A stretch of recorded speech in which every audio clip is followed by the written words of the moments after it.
Hi, I'm Lars. This is the XFA Podcast where we have interesting conversations about cybersecurity. Today with me I have Gijs, CTO of XFA, and Niels. Niels, you're the head of security of Intigriti. Intigriti is the leading European bug bounty platform. It's a lot of words. We've used Intigriti ourselves, actually, the former employer, to have hackers look at our applications. Very interesting, very new. Something you want to tell about?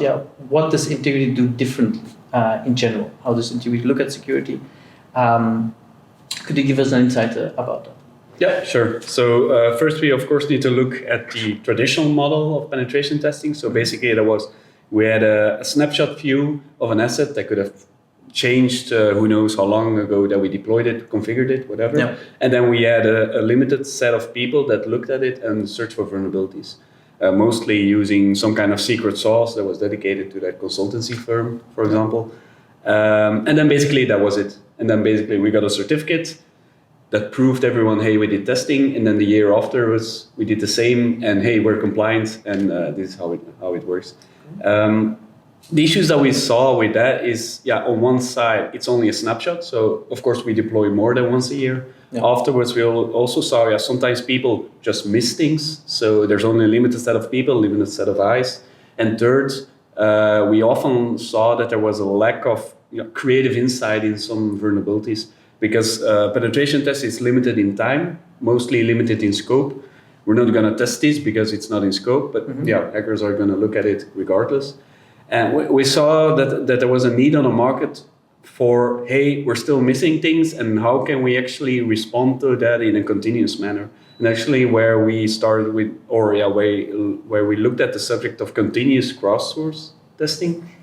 And basically where the concept is, we're going to have a large crowd of over 90,000 security researchers, and they're going to be looking at your assets continuously 24/7 and look for vulnerabilities. Yeah. And the real power is that, of course, on one side, the size of the crowd. So different people with different insights, different experiences, and different niches. So, for example, we have some researchers who are really specialized in, for example, game hacking or cross-site scripting of other things. So people can really delve into their own topics.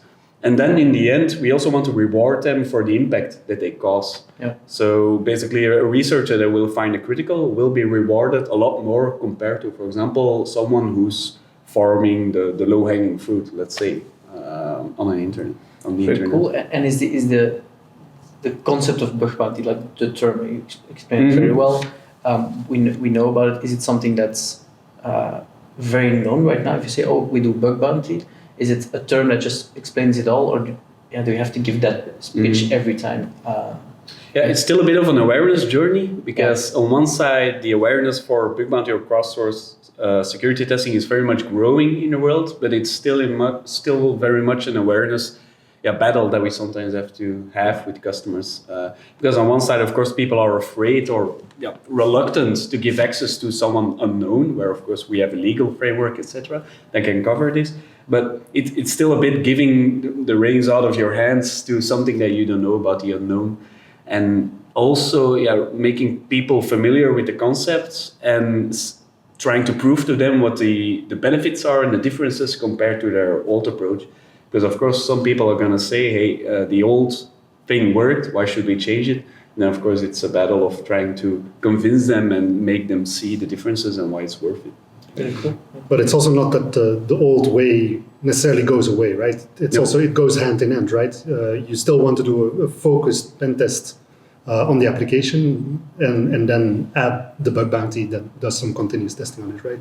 That's the way you would go about it? Yeah, indeed. So ideally, we have the utopia where we have a 100% secure and a whole SDLC that takes care of everything we deploy, and then we have a couple of creative cases that are then found by big bounty hunters.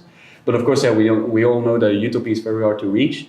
And that's, of course, where we're going to need a hybrid approach of indeed we're doing our internal security assurance, the whole thing to the shift left, and then our own internal security testing. And then once we are sure as a company of, hey, this is something that we're proud of, this is our posture, then move it to big bounty where we still have the fail-safe of if there's still something that we missed for whatever reason. then we still cover that gap, and then we still reward those persons for having our backs basically for that. And of course, it's the idea of everything that's being found in Big Bounty, that there should be a root cause analysis and actually go back, take a step back and see what was the reason that we didn't find this internally. And there's probably a reason. Could be awareness, could be process-wise, tooling-wise, or something else. Or just scope, right? Time-based approaches are always limited, right? Do you do bug bounty? Do you have a bug bounty program on Intigriti, on the Intigriti platform itself? Yeah, we do eat our own dog food. We exactly. have multiple programs. So we have a public bug bounty program for the researcher side, because anyone can register as a researcher, of course. And then we have a private big bounty program where we actually provide company accounts, so customer company accounts, to a limited set of researchers for administrative purposes. Mm-hmm. And then in addition to that, we also have a flag challenge. We have a specific secret hidden within our testing environment of our platform. And then suppose that anyone is able to breach that, they can get a bounty up to 50K in the end. Mm-hmm. So we have a couple of projects to incentivize and motivate researchers to keep on looking. Yeah. And based on the activity that we see on our programs, it's still working, and that's very much an attestation of the concept. Basically, that's very nice to see. It's interesting. I understand why acrobatics around the word hacker, researcher. Mm-hmm. You mentioned a couple others. We see the word as something positive, as something somebody who's creative in their way about how a system is designed, etc. Is there still a big, I would say, negative connotation around the word hacker, or is it company policy to not use that word, or how do you personally look at that? Yeah, so it all started with war games, I guess, in the beginning, the negative connotation, but indeed it used to be, but it's very much changing today, and that's real nice to see that people actually embrace the tweaking nature of hackers, let's say. And another reason why we also call our hackers researchers is because they are very much doing research. Mm-hmm. Because a very important concept, for example, of security researchers is the information sharing aspect. So it can be something as simple as sharing a technical blog post about a new technology, a certain commercial product, etc. Or even just looking up a certain CVE number on a GitHub repo where there's a proof of concept, etc. So there's a vast network of information sharing, and I think that very much attests that our hackers are very much researchers, because they delve into a topic, a product, and then they share that information back. And again, we sometimes see chaining where one person's research or one person's low severity finding will actually chain to another finding, which will then result in a real impact cost to that asset. Yeah, typical chain of multiple things going wrong. It's a very common thing. Very interesting to go to specifically, you're the head of security of Intigriti. How would you describe your own security strategy within Intigriti? What are the key bases? What are the things you focus on? Very broad and difficult question. Of course. I know, but where are we going to see? Yeah, indeed. And the main point is being context aware. So it's a very generic expression, but on one side, it's looking at the internal business and trying to make sense of what is important to us. So what are our key assets? What is storing our customer data? What are our priorities basically for the business? So in our case, it is storing confidential data for our customers, and then try to extend that to, what context are they living in? Where are they living? Where is the data location? What systems is serving that data? And then what are we doing to protect those? So in addition with context, I mean, what is the industry looking like? What are the current attacks, for example, happening on cloud infrastructure? Or what are the most often used phishing tactics, for example? So really trying to look at, what is happening today in our context, and then trying to translate that back to what does that mean for our company internally. Trying to build that context is very much an ongoing exercise. Also, rather difficult as well. But it could translate to, for example, threat intelligence is very important for us, because that will bind us back to, these are the typically used tactics and techniques, for example, currently happening, because we know that at one point in the future, we're going to be targeted by a threat actor, most likely. Because why hack a large multinational if they can hack us to get the same confidential information. Yeah. So that's why already we're taking that context into account and already trying to prepare for the future and taking the necessary steps to prevent that. So that would be my main criteria. What are some of the, I would say, big? How long have you been with Intigriti? That's maybe an interesting question. Intigriti was founded in 2006, and I've been with Intigriti for 4 years now. I believe. Yeah, we were with 8 people when I joined. It's interesting. Yeah, so that was a true startup. Yeah. What's one of the biggest changes you made from the beginning, or one of the big first initiatives that you say, that's what we did from security, if you want to say? The first project that I underwent was an MDM project, so getting device management in order. So we, typically the start of a startup, we have an organically grown user base. Every employee is doing what they want in their own safe space, how they feel comfortable, and then trying to get a straight line in that one, but still allowing people to have some freedom for them to be able to do their job. So that could have been, in that sense, a decision of, okay, maybe we're not going to allow Linux to be used, because at that point in time there was a major hurdle in getting Linux under control, even simple things like disk encryption, etc. But that could have been, but then the decision was made, okay, maybe we should just move to Windows and macOS, not only enforce Windows only, but allow macOS, so we still have a POSIX system that people can still feel comfortable in a shell.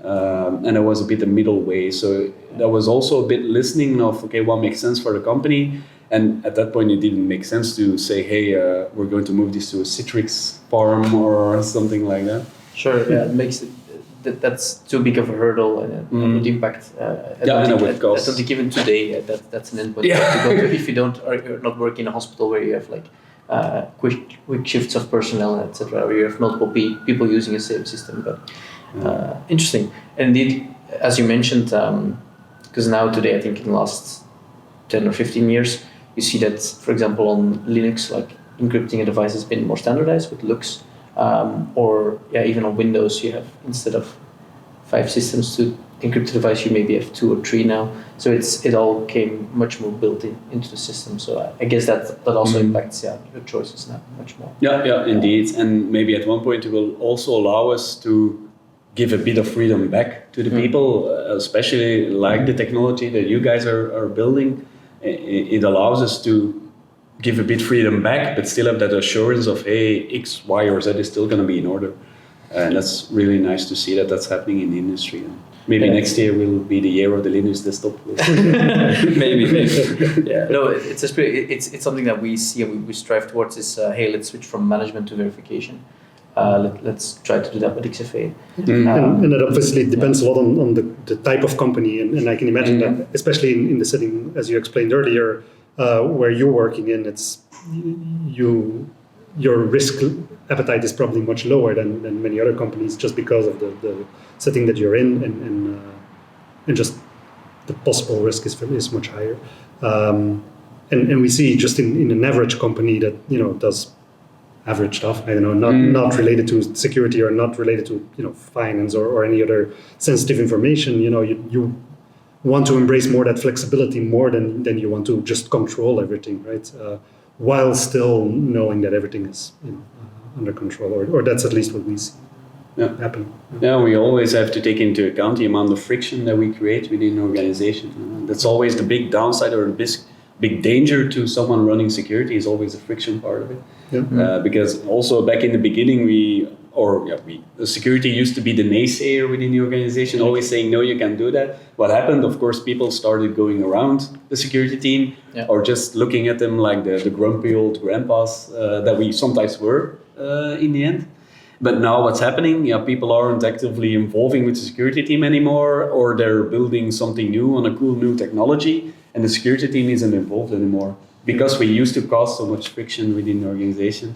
And now we're finally, with the whole DevSecOps thing, etc., we're finally moving towards a cooperation model where we're actually empowering people to build cool stuff. And we're finally listening to them again, basically. And that's really nice to see. Again, a utopia, we wouldn't exist. Everyone would do the right thing.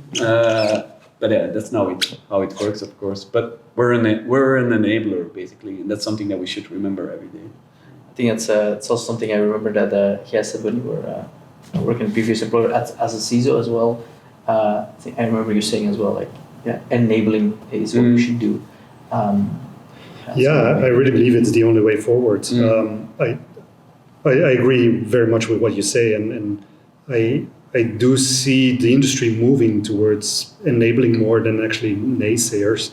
But there is still like differences within the industry. There are still people that believe that they need to control everything and just say no, and no, you can't do that, no, you can't do that, just to keep everything secure. And I'm a big believer that if we're going to do that, people are going to work around it, just as you said. And that's we're not going to win this game in the long run if we go that way.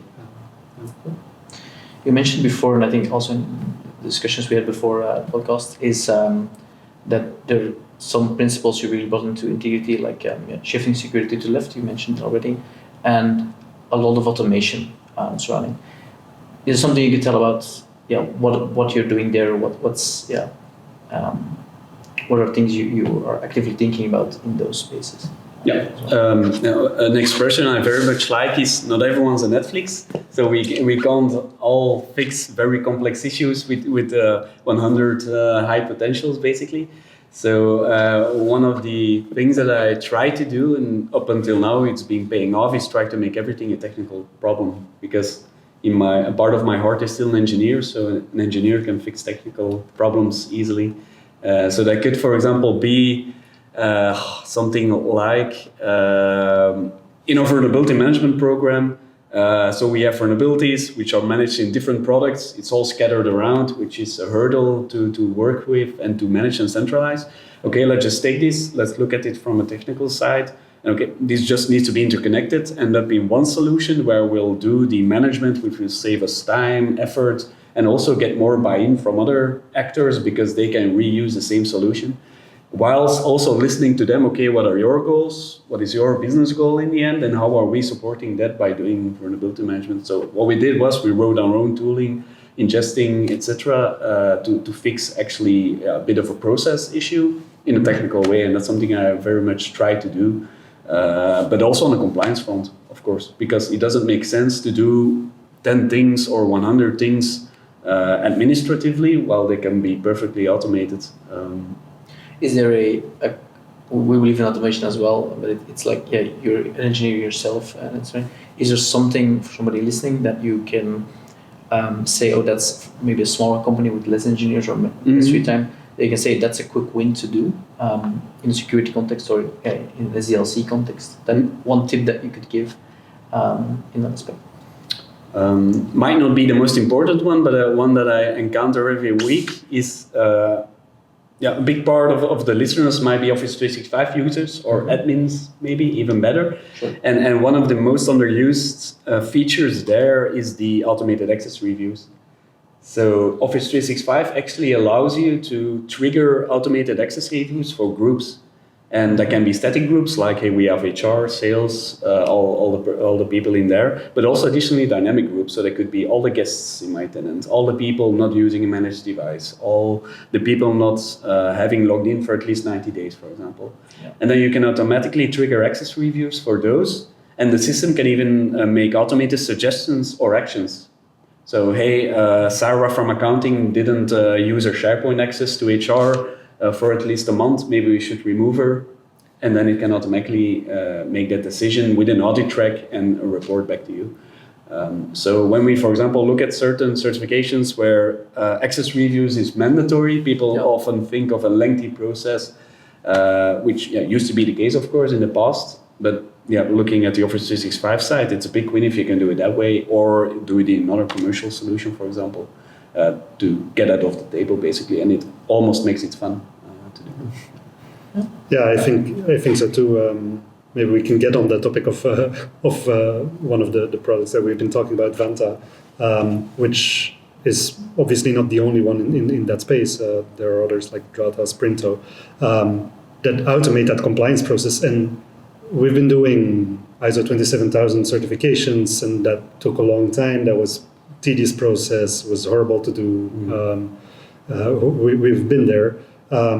And using a tool like Vanta or Drata or Sprinto makes this much easier, and especially with regard to, for example, what you mentioned here, which is also built into Office. But I think this is wonderful progress, and maybe that is also exactly what you're saying, looking with engineering glasses to this problem and saying, okay, how can we automate this, and how can we make this process much easier, or take some of the tedious work out of our hands. I think it's an amazing development, and it's only like very recent, right? In the recent years. Yeah, I think they're drilling into a market which is which resonates to a lot of companies. I mean, it's very much a very good problem that they're solving with a very good solution, all of them. And it used to be the case. I remember it of. We have a large enterprise, they need to be ISO compliant. Okay, let's throw 20 Deloitte or whatever consultants at it. They will get an external expertise. They will push a lot of paper down your throat, basically, and then they leave. Hopefully you're certified, and then what happens the years after? Then they suddenly see a lot of vacancies for ISOs or DBOs, whatever, and whatever happens. And again, that's security or compliance, which works in the power of security. In that sense, making decisions instead of listening to the people and seeing, okay, what are we actually trying to reach here? What are the controls that we're trying to validate against? What is the reason that those controls are there? And what's the context of my company in what that makes sense? And then trying to translate that. And that's something that Vanta, Drata, etc. are doing very well. Because, I don't think that a lot of people that have experience with auditors have ever seen auditors that had cloud experience or... No, exactly. I remember very fondly one of our auditors as well. The concept of not working on network, serverless was took a couple of minutes. It's interesting. It's of course like they're not working with technology every day, so it makes sense. And there is somewhere a network where that server is running, but it's an abstract. It just requires a couple extra. So that's funny. Yeah. It's a bit of a stereotype that got created by auditors. Why in the end they can't help it, and they also have to keep up with things that are happening. But that doesn't always happen, and that's absolutely. And it's also not easy because they obviously have a very broad space to work in. It changes every year. I think the same technologies or the same principles we were using a year ago change year to year. And as you said, as you described with the trend modeling, is every year there's a new focus or a new, due to how software changes, a new thing that's obvious. Okay, that's something we need to focus on. So, interesting. But so my feeling about these tools also is that the compliance is much more enabling security now because you automate, because it's much more hands-on instead of just paperwork. Or at least that's the feeling that I have at this point in time. The tools are still young, and we're going to see if that is effectively the case. But is that something that you see as well, or that you feel as well? Yeah, and it also nicely fits into the street of the paved way approach, also from Netflix, not a sponsor. So basically, we have the preferred path of this is how things are done. So it could be a device that's managed by the company. Yeah. Everything installed, everything pre-configured, everything up to date, whatever. But if something happens next to that, you need to have your things in order, or you'll get an alert or a nudge that things need to change, like with XFA, for example. But in our case, that could translate to, hey, we have a Vanta alert that needs to be resolved by someone from the security team.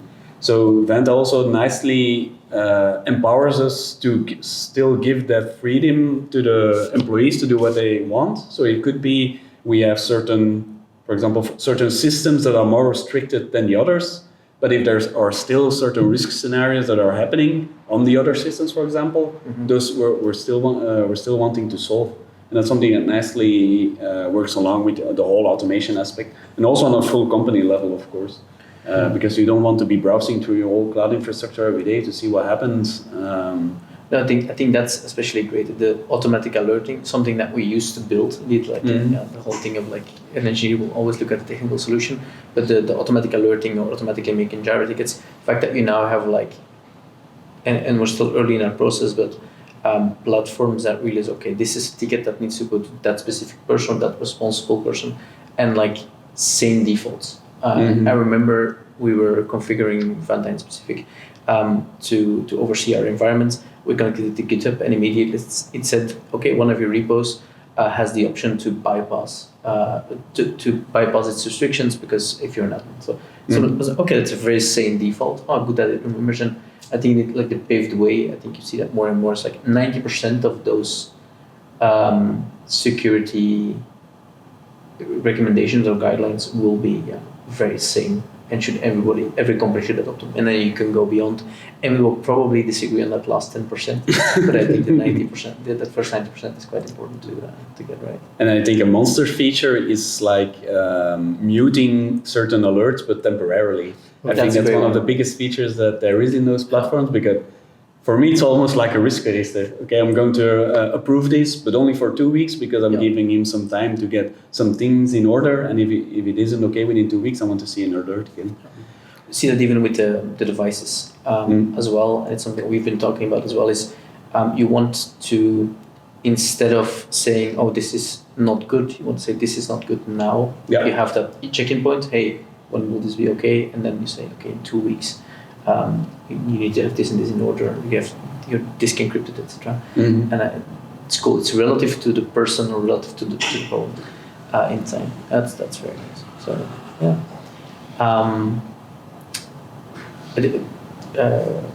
No idea where I was. I had maybe one more comment about it, and I think we're going to see a lot of improvement in that space. It's still very young, and I'm kind of psyched about what we're going to see, and I never thought I was going to say that about compliance in general. But it's super cool, and when I first started looking into these tools, I was like, this is so simple, such a good problem that they're solving, as you said earlier, and I was like, why didn't anyone think about this? And it's so cool that now we're having these tools and that they're actually solving it. So, And it also really enables the smaller to medium companies to also look at security certification, because back in the day it was, we can't pay all the consultants to fix it for us, but they also don't have the time or the workforce to look into to actually even buy the ISO standard. And then solutions like that, Nasli, give you an overview of, hey, okay, we're currently at this amount of percent, let's get you to 100%, and these are the things that you need to do. It could be even the simple factor that they provide policy templates for you to start on, and then you can extend that based on the context of your company, etc. So it's all those little things that are really nice and can help a lot of people and companies. Yeah, absolutely. I remember explicitly having a talk with a consultant about the overlap between certifications. What you mentioned about the percentages being ready is like I remember that was a full meeting at one point at a company where they had an existing ISO certification, wanted to get another ISO certification for another topic, and it was, we have to a complete new process. It's like, it doesn't make sense. There's like a 60% overlap, or I think they made also Vanta and Drata, they made quite a bit of people unhappy with the fact that it's nicely visualized, or the system seems a bit hacked at this point. We've never been, I know this from you guys as well, we've never been a fan about compliance, because it always felt like a stack of papers. They just leave somewhere for a year and then take up again, and then completely have to redo it all over again. But I feel like now we've been quite a bit of fans to really use it as a central piece of like all your security checks, etc. And again, an enabler for security. Yes, to have that conversation. Yeah, and it can even help in the decision of, are we going to be compliant in a certain standard? Because it then nicely, it's like gray box because you didn't buy a specific module, but then you can already see, maybe we should go for a SOC 2 certification because we're already 60% there. And it's also a nice teaser of, hey, maybe we should look at that one. And I think it's also going to be a big one for example, NIS2 this year for a lot of European companies. Yeah. Are you doing something specific for NIS2? We have to. We're heavily looking into NIS2 this year. Makes sense, I think, especially also for your suppliers, because there's a heavy focus on that as well. Yeah. Maybe link to the next topic.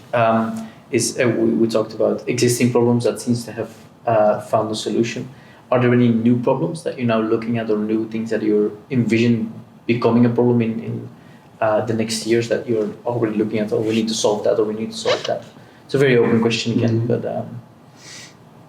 Doing more sane vendor risk management is probably one that's on the agenda. Okay. So we're currently already doing vendor risk management, of course, under the ISO, etc. But doing it more in a sane way and getting it more streamlined, basically. That's something I'm looking at. And that's also something that expands to the whole procurement process within the company itself. So how can we do that in a better way, and how can we shift more responsibility to the people while still keeping those guardrails of, for example, hey, these risks are assigned to a certain vendor. Are we re-accepting them, or are we taking them along for the next renewal, for example? That's one of the things that I can think of. So speaking of vendor risk management, so for example, what kind of things do you look at? Is it like if they are ISO 10 or ISO 27000 certified, is that enough, or do you really look further into these companies? Or it obviously depends on what you use them for, but still, is certification enough? Well, it certainly helps. When we look at it, of why we have certification is basically an assertion of we have a minimum level of security controls that are applied to something or an asset. And then, basically based on the usage case of a vendor, we'll look at, okay, what is required here, what is necessary. So, for example, if it's a certain component that's only being included on the public website, it's going to have other security requirements compared to something that's being embedded within the platform itself, where there is confidential data, for example. But not to say when a company even has a certification like an ISO 27001, which is quote unquote the standard in EU mostly, you still have to take some care to actually look into that. Some companies only give you the certification itself and refuse to give you the full report, for example. And in the report, there might be a scope definition of, we're only taking our office into account and not our cloud environments, in theory, or things like that. So there's still a bit of manual work that needs to go into it to actually look at it. Or it could be with the ISO 27K, we are doing security testing, but maybe those are mostly empty reports by a very small party because of cost, for example. Yeah. So it's all, again, I keep using the word, but depending on the context, you add more and more and more requirements basically, and then you just keep track of, we need to be aware that vendor X is missing a requirement. Why are we accepting that as a business, not as security, but as a business owner, application owner, and then what are we going to do about it? Could be that we add additional monitoring, additional prevention measures somewhere else to mitigate the risk, for example. Well, we just need to know about the risk. Do you see some automation possibilities there as well, especially cross-organization? For example, if we would all use a tool like Vanta, Drata, Sprinto, and we could somehow, they already have this status page stuff that you can look at that helps a bit, but it's still, you have to manually look at it. Mm-hmm. But if somehow you can connect that up to your Vanta or your own instance, and you can import basically that information, I would imagine automating that at least partly, which could be super cool. Yeah. Because that's also something that we've been talking to about, specifically about device security, not necessarily for all your vendors, but sometimes you have like daughter companies or anything, and they are different legal entities sometimes, and they still want to have some assurances about each other. And having a way to verify instead of actually control stuff is actually an interesting way to automate part of that relationship or that security. I think the bricks are already there. So we have, for example, on Vanta, we have the public trust pages. We have a vendor risk management module that you can implement where there is information or a place to put risks. And I think they're probably having it on the radar already, but the next steps are just going to be, like you said, the interconnection. So right now we're in the case where we're able to send questionnaires, Word files to send our security questions, and then have an AI system review the responses and register risks. But of course, the next step is actually interconnecting.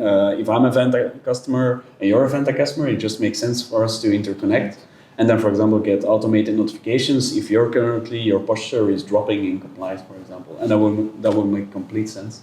Maybe at one point in a snapshot way when I'm doing vendor security review. But ideally, what about automated vendor notifications if something happens? Or if there is a native way of me declaring a breach, maybe I'll be automatically sending you a notification of that breach with the right context, etc. Yeah, I think especially like I remember showing you a notification this week about a subcontractor list. This responsibility of both reporting, but then on the other side also managing subcontractors of your vendors. So automatically making sure that everybody has that passed down risk in your system could be really interesting. I think it's also that could be an interesting feature. Cool. To go about, you mentioned the questionnaire as well that you use personally. What are things that you ask from your vendors as well to report on outside of standards like ISO or specifically answer in your context? What does it contain? Whether they have a big bounty program? Whether they have a bounty program. That's a sales question. That's a sales question. That's sure. But of course also in general how they're approaching security as a whole, so that mostly gives you an idea of their maturity level. If they can already provide you a set of documentation, you already have an indication, okay, at least they're somewhere in that sense. For me, it's also never a problem to sign an NDA and then get the information across. But if they're giving you the feeling of they're maybe leaning back a bit and reluctant to give you some information, okay, that's maybe a trigger to go looking into it more and asking more specific questions. Another one could be a typical, that's a very traditional one, provide me the latest penetration testing report. And I basically look at, okay, what was tested, the scope, when was it tested, by whom? Was it a reputable party? By who was it reviewed, for example? Look up the penetration tester, for example. Is it a senior one? Maybe it was a junior one with a report review by the senior. And then look at the finding itself. If there were 10 SQL injections still happening in 2024, maybe that it's something that needs to be taken into account. Because almost any pen testing report will have a finding, which depending, because scores sometimes creep up if nothing is found. But indeed, I understand the reluctance about not sharing pen testing reports, etc. Because you seem, especially pen testing and especially findings, you are quite known in that space about pen testing. But I can imagine if you show a pen testing report to just a manager, not specifically a security professional, they would say, "Oh, there are 3 findings. That's not good," and then it has to be 0. So it's interesting. I understand the reluctance there. We're transparent with our reports and certification as well, but I can understand that gives some friction. And that's also part of the awareness battle of shifting a mindset of there should be 0 findings. For example, Intigriti, the Keukenlehrer, had a sticker of where we said it's been X days since the last vulnerability. But if you count it, it's always going to be 0 or always going to be 1. So it's trying to shift a mindset of there shouldn't be any vulnerabilities, of there are always going to be vulnerabilities, but what are we doing about it? And what is our mitigation strategy for them? I think so. That's how we look at it as well. Is that the issues can always creep up, but let's have a layered approach to let's not expose those issues. Let's find them early, and especially focus on how quickly can we remediate them in general. It's also in our security strategy something that we focus on is just like how quickly can we release and how quickly can we. There will always be things. There will always be software vulnerabilities, things that are out of date. It just happens. So and it's not always going to be in your own control. No, even if you're doing the perfect thing, if we have a GitHub repo takeover where someone implements a Trojan in an NPM package or whatever, some things you just can't control and you always have to respond to it. That's true. I think that's one of the main things. It feels like a solved issue on something. Like we are tracking CVs quite well now. Like typically GitHub will the MVD can keep up. Yeah, exactly. That's also a thing. But I think it's just all about how quickly can you get it deployed. How quickly can it. So I can imagine as Intigriti yourself, you're a security vendor. We're a security vendor ourselves, but XFA does device security, we do bug bounty. I can imagine that there's a lot of focus on you as well, being secure, not only because you potentially have security information which is confidential, but also you're probably selling to the person that is responsible for security, so there will be a higher focus on it. Is there a specific hack that you're willing to share about how can you prove Intigriti is a company that you can trust? Yeah. So one of the biggest moves that we did there was setting up our trust center. So on trust.intigriti.com, and it's basically a live dashboard of this is our current compliance and security posture for the company. So it's interconnected to our Venta instance, and it will show you or give you a live overview of, hey, we do have EDR deployed everywhere, or we do have policies accepted by everyone. Yeah. And I think being or trying to be as transparent as possible also helps doing those conversations, because you don't give the sense of, I have nothing to hide, ask away. And should you find something that I'm not yet aware of, that's a win, that's not a loss, because at least we know it that way. And then on the trust center, so on one side we have those automated controls, again, automatization. And then on the other side, we also have a centralized knowledge base of documents and FAQs of things that people will often need. So it could be a security white paper. How are we securing our own platform? What are our platform features like SSO? What are we doing about SDLC? Stuff like that.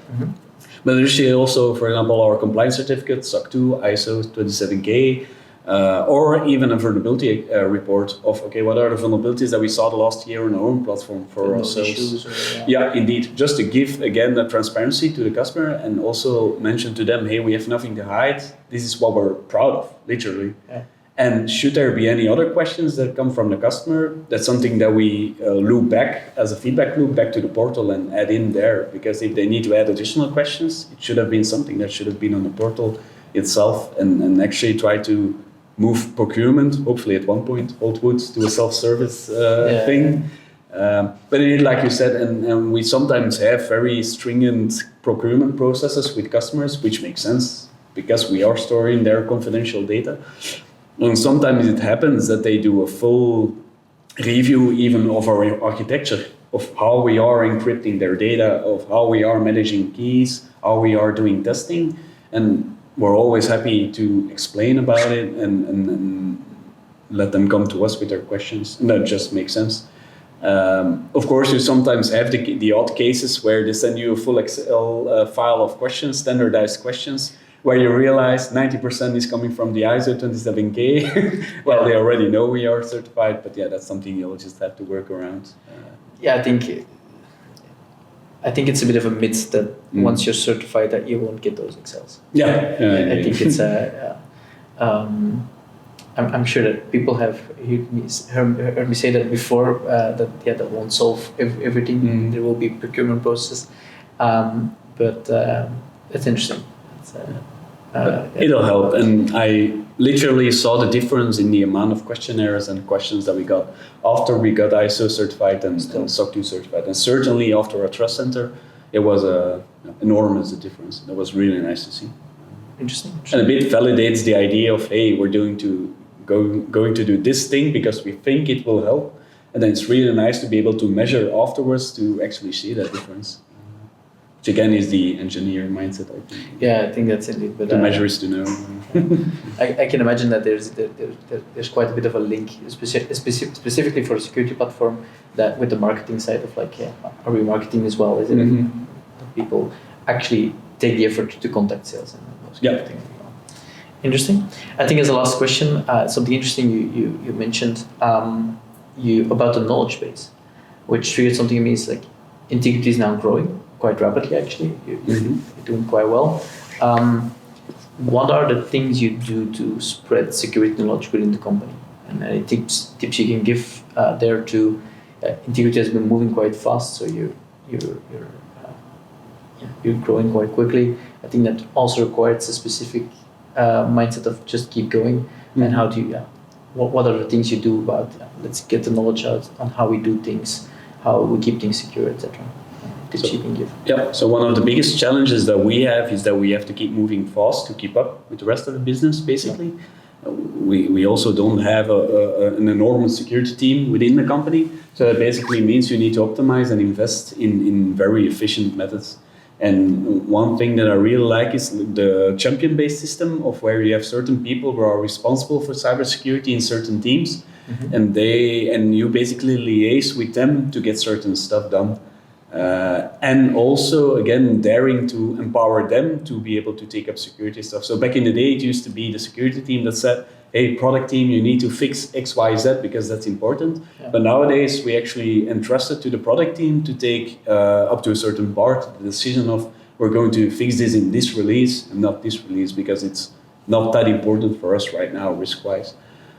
So a bit finding the balance and seeing where security fits in the company and trying to embed it in the right places and also trying to be as efficient as possible. So for example, we have a Slack channel.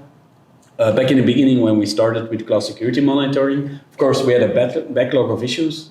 And then it's the hard bullet to bite pro to actually look at the backlog and then review, sit together with the head of engineering and say, okay, what are the things that are important right now, instead of shoving it all down his throat and getting it fixed and stopping releases for a month.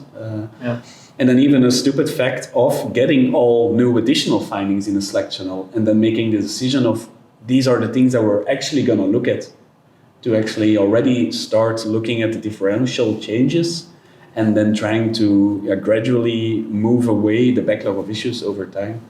So not trying to stop everything and fixing everything on day one, but trying to actually change the process and embed it within the process to make the most prevent change. that new issues are coming before.